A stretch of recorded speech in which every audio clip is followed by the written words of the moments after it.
Chers amis, bonjour. Sherbrooke.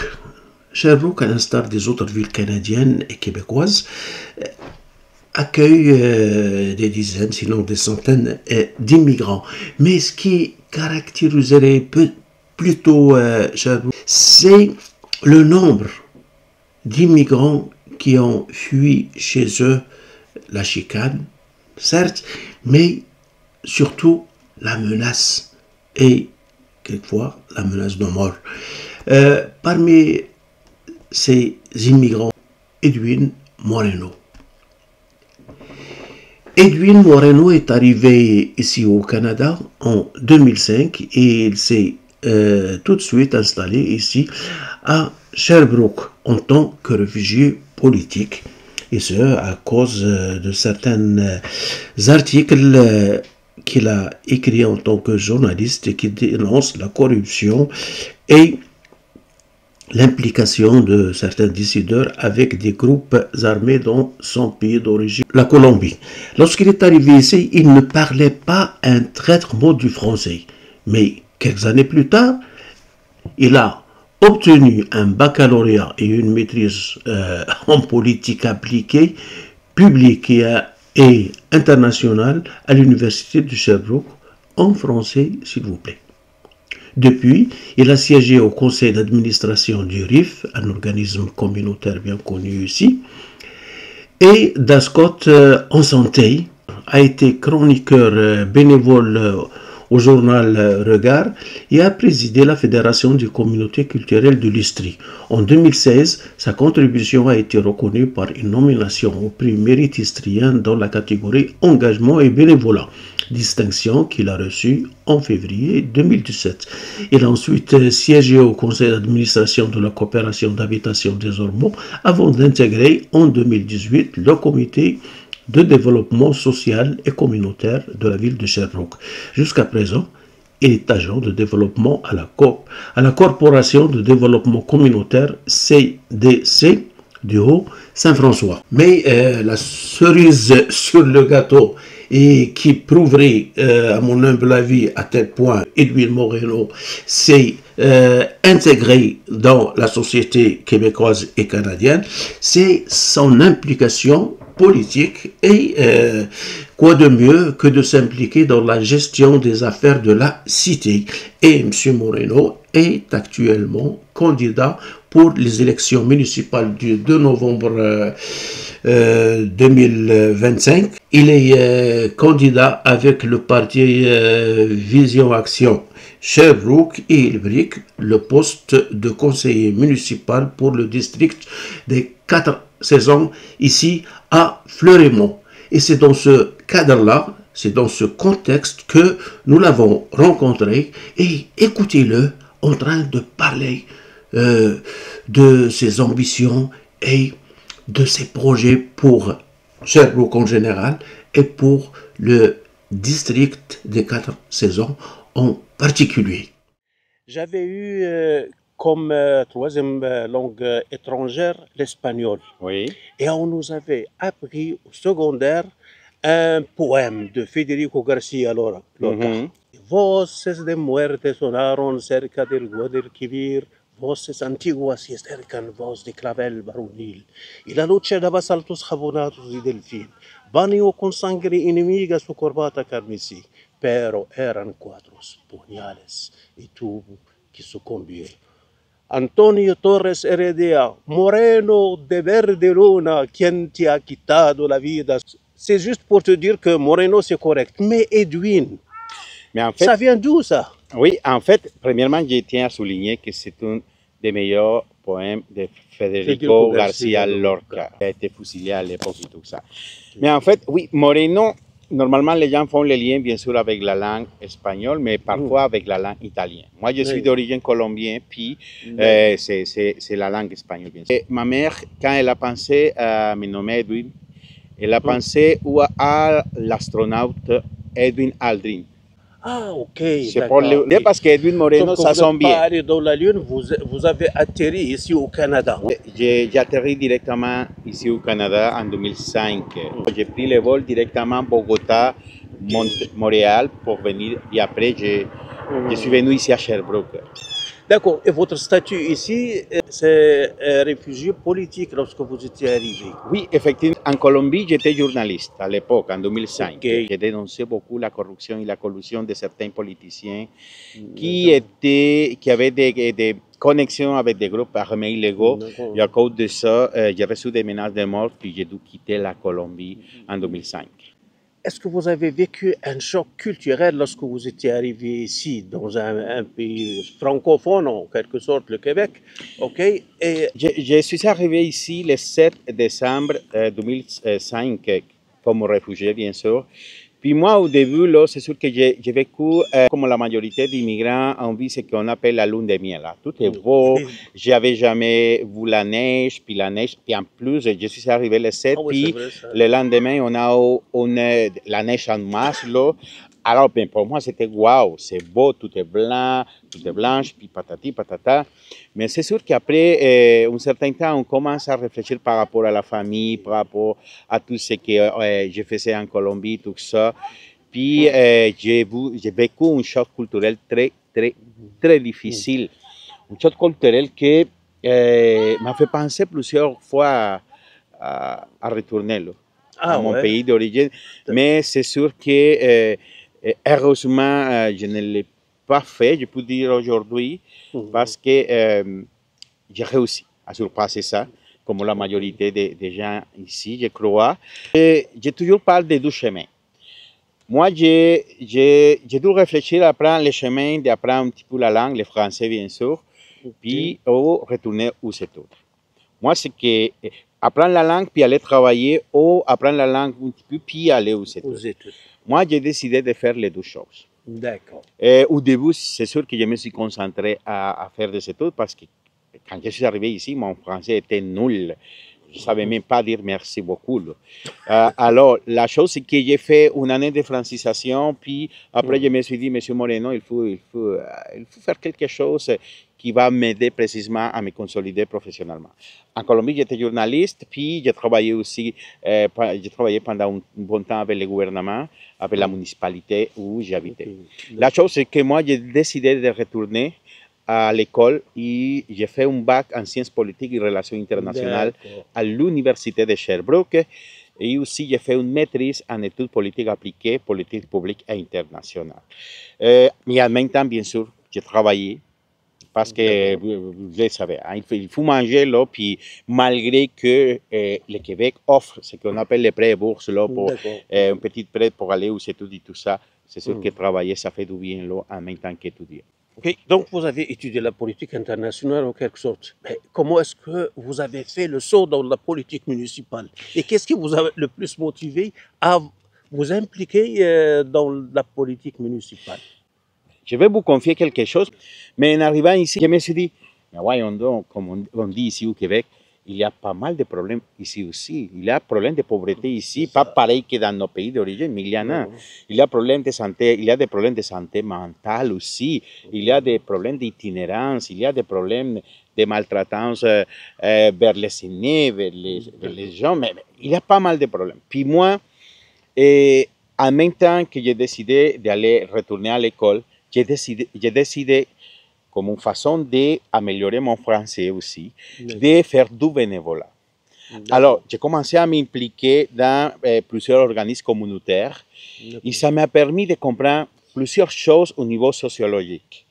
Puis, je me suis dit, je peux aussi contribuer aussi au développement de cette ville, de cette province et de ce pays. En 2013, je venais de commencer la maîtrise, puis j'ai eu l'idée de me présenter au poste de conseiller municipal ici à Sherbrooke, mais à l'époque, je l'ai fait dans le cadre de mes études universitaires. C'est-à-dire, j'avais droit à avoir quelques crédits si j'ai participé comme candidat.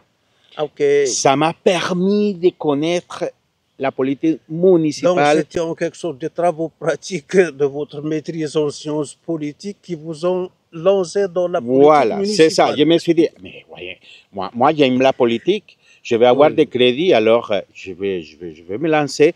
Et puis là, ça a été tout un phénomène politique. Pourquoi? Parce que je me suis présenté à un district où les conseillers qui étaient là, ils étaient un peu depuis 30 ans. Mais quand même, j'ai réussi à, comme on dit ici, leur chauffer les résultats et tout ça.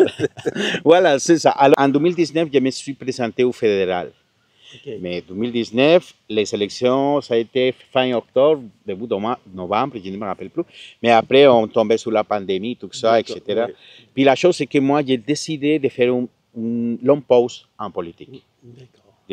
Jusqu'à maintenant, c'est-à-dire 5 ans, presque 6 ans. La chose, c'est que cette année, je me suis dit, ah, ça me tente, là, j'habite dans les districts depuis plusieurs années, je m'implique un peu partout, comme depuis toujours. Puis, j'ai pensé, et c'est là où j'ai reçu un appel des gens du parti Vision Action Sherbrooke. Mais cette fois-ci, je me suis dit, je vais prendre mon temps. Je vais, parce qu'avec le temps, l'expérience, on ne passe pas pareil. Là. On évolue. Là. Je me suis dit, je vais prendre mon temps, je vais y réfléchir. J'ai reçu, le parti m'a contacté au mois d'août 2024. On a réussi à se rencontrer le 28 décembre, parce que j'étais pas mal occupé, tout ça, quelques mois après. Là. Mais pendant ce temps, j'ai recherché des informations du parti, la plateforme, tout le travail que le parti avait fait, les fondateurs du parti, tout ça. Ça m'a permis de réfléchir profondément par rapport au parti. Les gens qui ont créé le parti, c'est des gens qui s'impliquent beaucoup dans notre communauté. Alors, finalement, là, après plusieurs rencontres avec les candidats à la mairie, des représentants du parti, j'ai assisté à plusieurs réunions et tout ça. Finalement, j'ai pris la décision le 14 avril de cette année. Maintenant, là, moi, je suis un vieux. Il y en a tellement ici, là, dans le secteur des personnes âgées. La sagesse, par moi. Oui, la sagesse, d'accord. Mais justement aussi, cette sagesse-là qui me fait poser cette question. Qu'est-ce qui va me pousser à voter pour toi et pour ton parti spécialement? Qu'est-ce que vous allez m'offrir, moi, en tant que vieux qui habite ici à Fleurimont? Qu'on a des gens de partout, de tout horizon, des gens de différentes pensées, ce qui a permis de créer un programme électoral, une plateforme électorale très solide qui représente les besoins des gens. Et ce n'est pas nous qui c'est avec les citoyens qu'on a créé ça, citoyens et citoyennes. Il y a plusieurs choses. Premièrement, nous, on veut travailler les logements abordables. On sait très bien que nous avons un problème d'accès au logement abordable ici à Sherbrooke. Je vous donne un exemple. Une personne qui reçoit $3,000, je répète, ce n'est pas tout le monde qui reçoit $3,000 par mois, mais qui doit payer 1,500, 1,600 jusqu'à $1,800 pour un petit appartement, ça n'a pas aucun sens. C'est-à-dire, ça lui reste quelques petits dollars pour acheter sa voiture, la nourriture, l'arrêt des choses et vivre. Et un accès au logement abordable, on va pouvoir améliorer la qualité de vie, puis c'est sûr que les gens vont pouvoir avoir un petit plus d'argent, et ça inclut les personnes âgées, surtout parce que l'idée, c'est de créer aussi, ou de favoriser la création de coopératives d'habitation, ce qu'on appelle bigénérationnel, où les personnes âgées puissent avoir accès à ces logements. Une autre chose, hier précisément, on a parlé des accès au parc.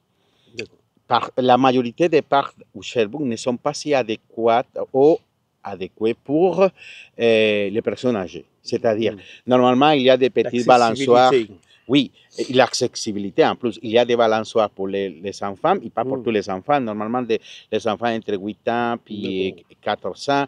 L'idée, c'est de créer des espaces où les personnes âgées, ici dans les districts, puissent procurer ces espaces-là pour avoir une meilleure qualité de vie. Une autre chose aussi, c'est par rapport à l'accès aux services de proximité. On sait très bien qu'il y a pas mal de gens qui n'ont pas une voiture, des personnes âgées qui n'ont pas une voiture, puis qui parfois pour aller à l'épicerie, pour aller au supermarché ou aller à la pharmacie, c'est un gros problème. Ici, dans les districts, on a un problème d'accès au transport en commun dans certains coins. L'idée qu'on puisse travailler pour qu'on puisse améliorer les trajets, c'est-à-dire créer des arrêts et dans les districts, dans l'espace où on n'a pas accès au transport en commun, qu'on commence à travailler fortement, mais pas d'ici 4 ans, pas dans 4 ans, le plus tôt possible. Pourquoi? Parce que D'accord. Imaginez-vous une personne âgée là, qui doit marcher 30 minutes, 40 minutes, 1 heure pour aller à l'épicerie, ou 20 minutes, parce qu'ici dans les coins, dans notre district, il y a des gens qui doivent marcher 20-25 minutes pour prendre les transports en commun. Oh, mon Dieu. Alors, il y a une liste de priorités que c'est sûr que ça va prendre du temps pour vous nommer ça, mais pour nous, Oui. ça c'est le plus important. Et puis, une autre chose importante, c'est l'essor économique.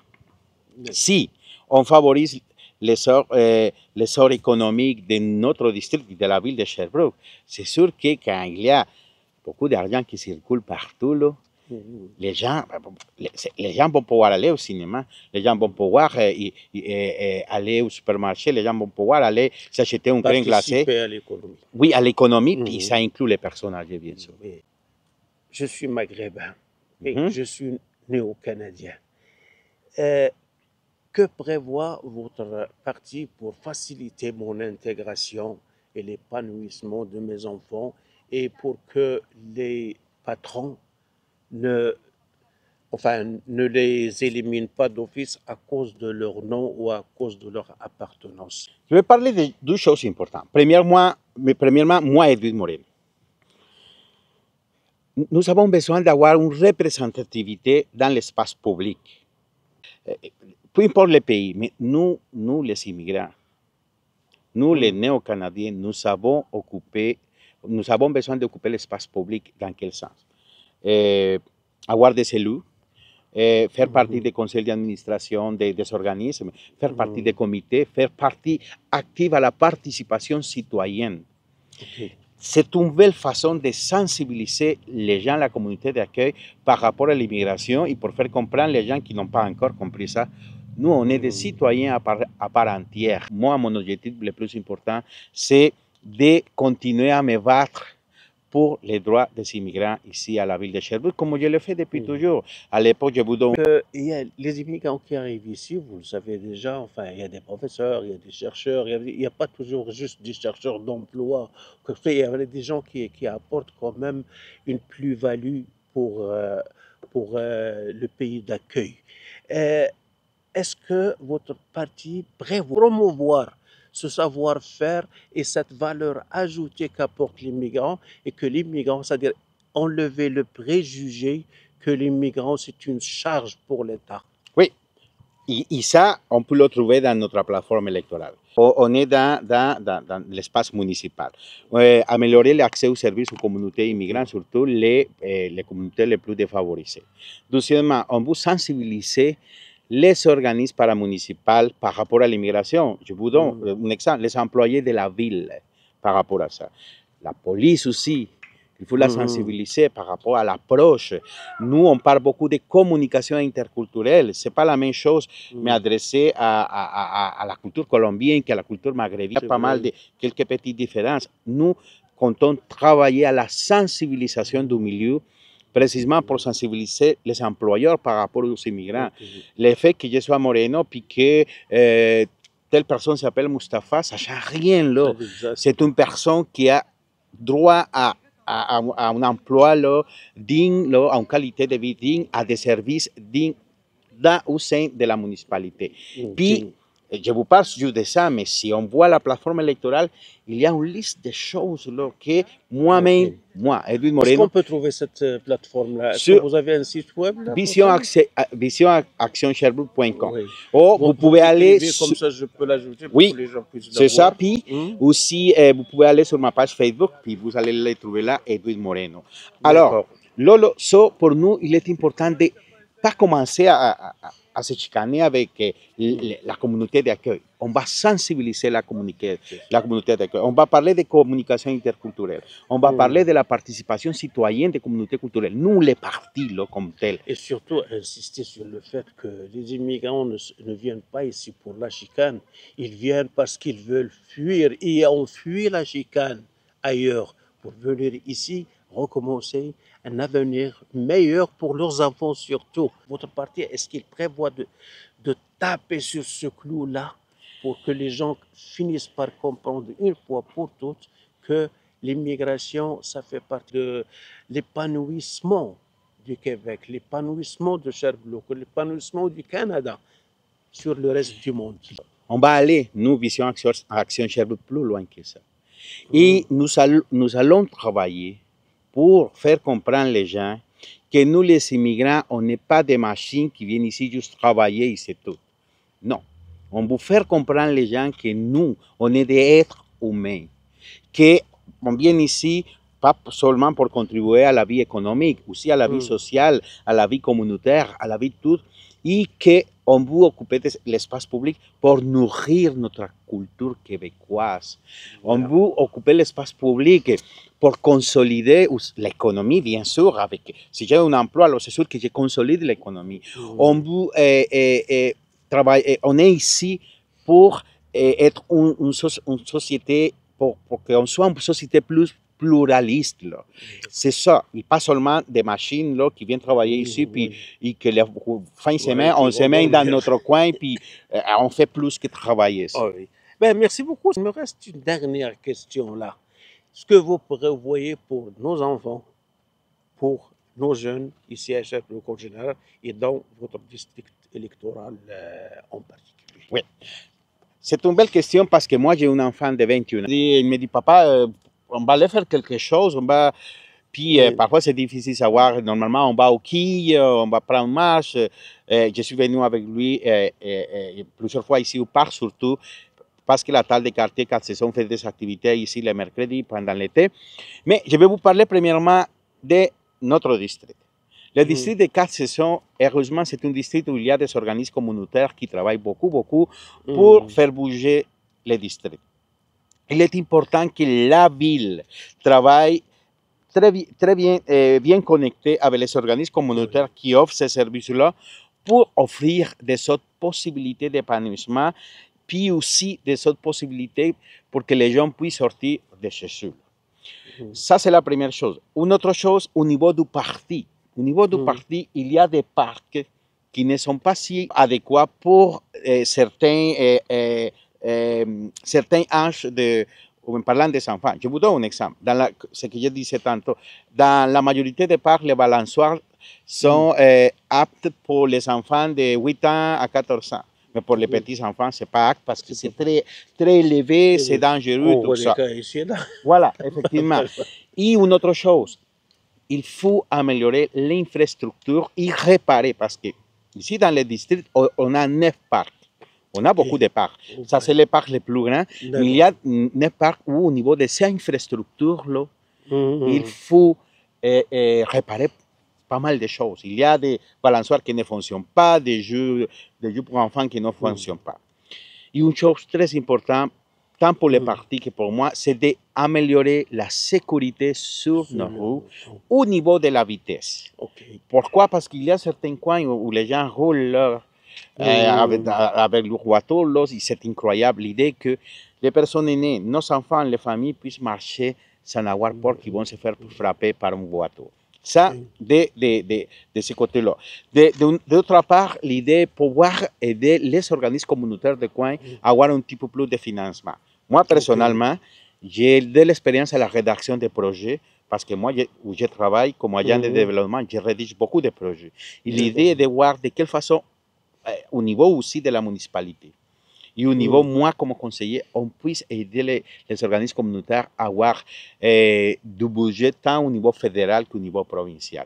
Parce que les paliers municipaux et les ponts pour aller cogner la porte du palier fédéral et aussi la porte du palier, provincial. Alors, et aussi, sur la plateforme, vous allez trouver des propositions très intéressantes à part de ce que je viens de vous parler. Ben, merci beaucoup. Je vous souhaite bonne chance et je souhaite du fond du cœur que Edwin Moreno sera notre conseiller à la ville. Merci pour cette invitation-là. Puis j'invite tous les gens qui vont écouter cette vidéo, qui habitent ici à Sherbrooke, qui ont l'opportunité de voter, à voter pour moi ici dans le district de 4 saisons et aussi dans toute la ville de Sherbrooke à voter par Vision Action Sherbrooke. On est prêt pour aider à améliorer la qualité de vie des gens. Merci beaucoup. Merci à vous. Ben, moi aussi, je profite de cette vidéo-là pour lancer un appel aux autres candidats. Si on a d'autres qui veulent s'entretenir avec nous, ils sont les bienvenus. Juste contactez-moi, soit par courriel, soit par téléphone. Et je me ferai un plaisir d'éclairer au maximum les électeurs et électrices de notre communauté pour ces prochaines élections de 2 novembre 2025. Merci beaucoup et à la prochaine.